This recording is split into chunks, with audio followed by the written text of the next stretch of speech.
Hey, engineering folks. I've been experiencing this in class where some people need a little bit more help with what we've been doing with this Martian landscape or habitat thing. Let me show you sort of where I've started with people. Oh, my face is probably over that spot. Hold on, let me make this smaller. Or maybe make it bigger and zoom over. Let's see, probably can't see it anymore. We're at 100%. You know what? I'm going to move my face because I'm hiding. There we go. I'll move my face back later. I've been starting with using this one as an example because it's got some good hint cards. The first thing I've got to figure out here is I got to fill in some sort of material for a radiation shield. It says it must protect the inhabitants from solar and cosmic radiation. Part of that is because Mars' atmosphere has less to it. That's another reason also why we have micrometeorite problems, because the stuff that normally doesn't get through our atmosphere on Earth is going to get through Mars's atmosphere. So that's why we got to worry more about solar and cosmic radiation. Micrometeorites that would normally burn up in the upper atmosphere on Earth, that stuff has got to get, we got to worry about that stuff. So let me move my face over to the top right, I think, again. Yeah, do that. And so I got to figure out what material, look at all these weird names. I got to figure out a material that I could use for my radiation shield that would protect me from solar and cosmic radiation. Well, check this out. In your optimization cards, you should have an option. There they are, both of them here. Radiation shield. It needs to be made from local, sustainably sourced material because you'll most likely need to use a lot of it to protect you against the cosmic and solar rays. Also, if anything happens to it, you're going to want to get that repaired as soon as possible. You don't want to have to wait for a message to get to Earth and then for Earth to send you out something. I believe it's 16 hours for a message from Mars to get back to Earth. So like when you're watching the rover land, we find out about 16 hours after it actually happened. Like that's the time it takes the signal to get back to us. So if I'm sending a message home to Earth, it's going to take 16 hours to get there. Then they're going to have to figure out what they need to send to us. Then they're going to have to put rocket fuel in it. And they're going to have to ship it up. Let's do something that's on Mars, sustainable. So we're going to look for a material with a sustainability score greater than 6 to give us 1 point. So everything here has like give your team 1 point, give your team 1 point. We're trying to get as many points as possible. And sometimes we're going to have trade-offs, which is really going to be unfortunate. But, pick which point you want to go for. If you can't get both of them, get one of them. Okay? So the material you selected needs to have a sustainability score greater than 6 to get this point here. Otherwise, you're going to have to wait for material to be sent from Earth. Meanwhile, you're sitting there baking in the UV and the cosmic radiation. Don't want that. All right, so we're going to look for things with greater than 6 in sustainability. All right, density, yield strength, I know sustainability is over here on the right, so I'm just going to scroll there. Sustainability, 3, 3, 1, 1, 1, 3, 3, 4, 5, 8. That's pretty good. All right, what's this guy? Oh, shoot. I got to use the scrolly bar. All right, where's that 8 gone? There's the 8. All right, following, tracking. Igniazen. Okay. I might want to make a note. Let me open up a Word document. Normally I do it by hand, but I don't have a way of showing you me writing anything down. So let me write a note to myself. Sometimes I have to do that. Sustainability of 8. That's good. All right. Let me see what else we've got that has a high sustainability. Higher than 6. 3, 5, 6, 4, 6, 4, 7. There's a 7. That's down there in that row.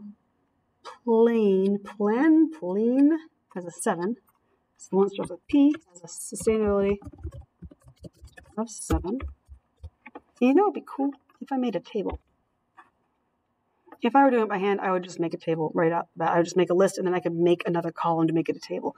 But now that I'm thinking about it, let me do a table real quick in here. I want 3 columns. I don't know how many columns I need. Next door is listening to music. Sustainability, and there's going to be something else. All right. So letter I has sustainability of 8. There. Now I don't have to. P is 7. I don't have to worry anymore about. There we go. About writing sustainability. Who does that? Nerds, obviously. I say that with love. Nerds are my people, and I was doing it a minute ago because I'm kind of a nerd. All right. What other materials have more than 6? Here's one with an 8. what I'm doing right now is I'm using one of the criteria in those cards and I'm saying, you know what? If I can narrow down some materials to look at, I'll look at these materials. Rumlar has an 8. So whatever R is, oops, undo. R has sustainability 8. I think some of the other high number or high letter later letters in the alphabet have high nouns. Let's see. 7, 9, 8. Those three, 7, 9, 8 in a row. That is my W, X, Y. Look, Wamudi X. These words are awesome. W, X, and Y have respectively 7, 9, and 8. You're going to have to insert some rows below. I might need another one. So W and X and Y. What did I say? 7, 9, 8, I think. Let me double check. 7, 9, 8. Oh, and 10. That must be Z. Zinimith. I need another layer. Insert a row below. Z has a 10. That looks great for sustainability. I'd probably want the higher sustainability if possible. All right. So your optimization card, the other one here says radiation shielding. All right. In general, high-density materials or high-density metals or ceramics are good for radiation shielding. If you picked a material with a density greater than 2 grams per cubic centimeter, give your team a point. All right. Now, what you could do is you can make a separate list with all your higher than 2 density materials. And you might want to do that in general to compare with. But I do want to look at IPR, W, X, Y, and Z specifically. So there's magnesium is at the top here. And density, guys, is this first column. So I don't really have to go any farther than that.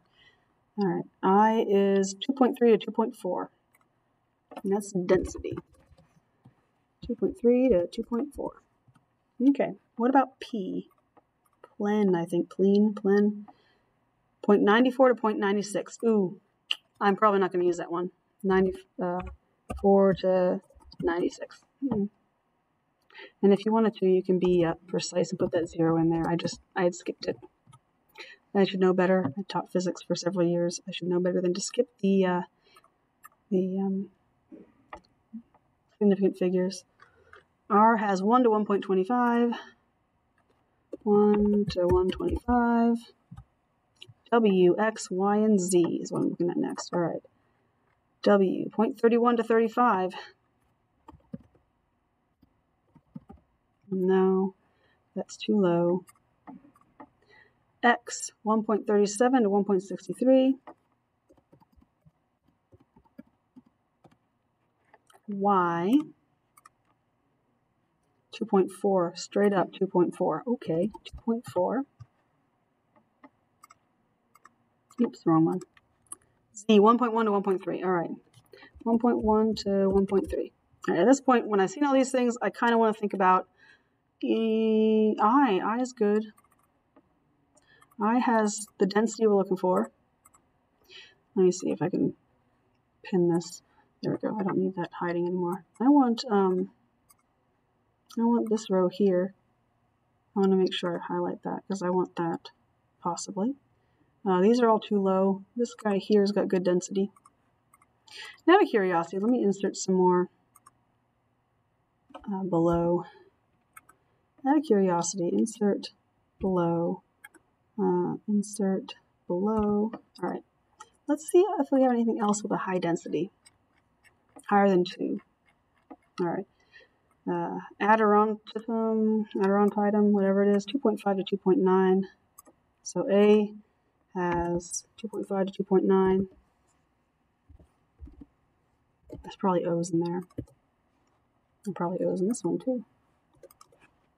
I don't remember. I should check. No, there weren't. I went and added them. Wrong. Okay. Alrighty. 2.50 to 2.9. Now let's see. Curiosium is 4.4 to 8.4. 4.4 to 8.4. All right. That's really high. What was the sustainability on Curiosium? 1. And Adirondatum was 3. So I have a 3 and a 1. Those are really low.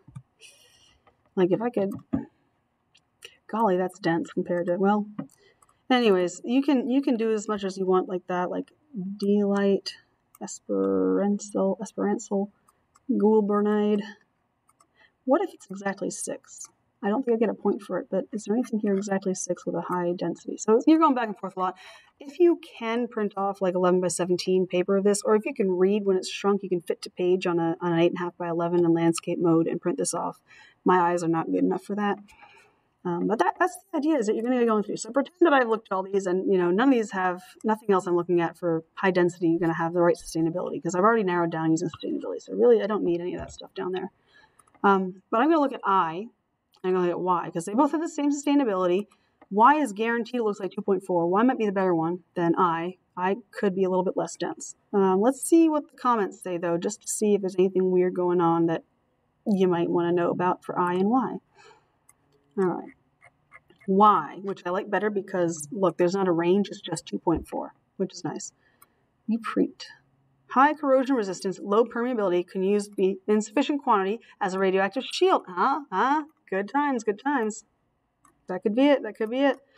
I, Ignesion. All right, that's this level right here. Let me keep my finger out on my screen so I don't lose it. Very brittle. Can be used in photovoltaic cells. Maybe that's good to know, because look, there's a solar panel thing. That's photovoltaic. Very brittle. If it's brittle, I don't know if I want to use that on my outer layer to shield. Because like, what if like micrometeorites hit that part? Is that going to happen? The exterior. Oh, that's not the exterior shield. There's a radiation layers on the inside, so it doesn't matter as much.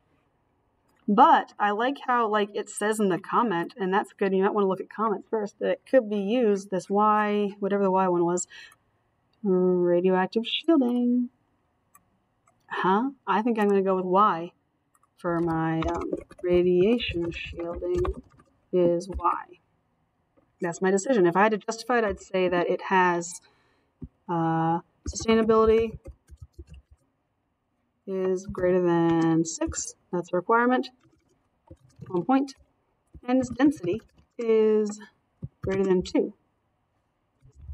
That's also 1 point. So I've got 2 points for radiation shielding. I'm not going to do all of them for you. I need you to do them on your own. This is just the easiest one that I could explain. The problem with some of them that you might encounter is that not all of these are going to give you a number value to look for, like these two have. Like the exterior shield looks like it's giving you a number value. It says, like this inflatable pressure vessel. Here's something you could probably look up on your table and narrow down your options. And this inflatable pressure vessel, you need something that has low gas permeability, should be flexible and lightweight. I might look in the comments for that, because it sounds like you're going to have to justify it. Flexible and lightweight, I mean, the less dense it is, the lighter weight that same amount of material is going to be. So maybe look at your density column. Think about flexibility. Flexibility, you might want to look at the elasticity constant. And remember, you can always go back to, I'm going to open this back up again if I can find it. Hold on, downloads, let me open a new. Because I was looking something up over here. This thing here, which I don't know if I've linked this in the assignment yet, but if I haven't, I need to do that, because this is basically the explanations for all these things. Elasticity. Engineers need to know this. Yeah. So it says, the higher the value, the stiffer the material for elasticity modulus. So if you want something that's flexible, you want a low number in your elasticity column. So you're going to look for elasticity. Look, it's right here. You want to look 68 to 82. 42, that's lower. 6 to 20, that's pretty flexible. 3 to 8.9, that's pretty flexible. Oh, 0.01, that's really flexible stuff. Holy moly, that's even flexibler. Is that a word? More flexible. Oh, also, before I forget about it,